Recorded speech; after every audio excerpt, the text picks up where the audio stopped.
আসসালামু আলাইকুম ভিউয়ার্স, দেখতেই পাচ্ছেন রাস্তার পাশে বসে গ্রামের সহজ সরল খামারিরা তাদের উৎপাদিত হাঁসের ডিম বিক্রি করছেন।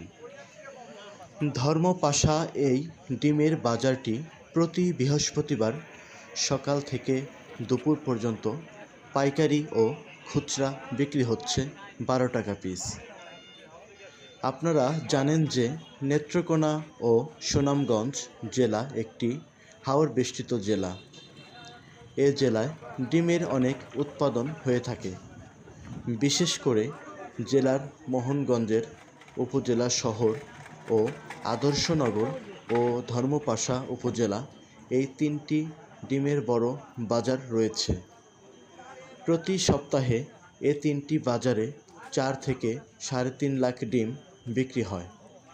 এছাড়াও জেলায় অনেক ছোট ছোট হাঁসের খামার রয়েছে।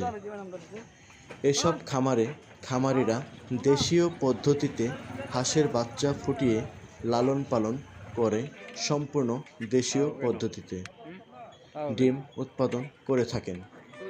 এসব ডিম জেলাসহ সারা দেশে সরবরাহের মাধ্যমে প্রাণীজ আমিষের চাহিদা পূরণে গুরুত্বপূর্ণ ভূমিকা পালন করছে এ জেলার খামারিরা।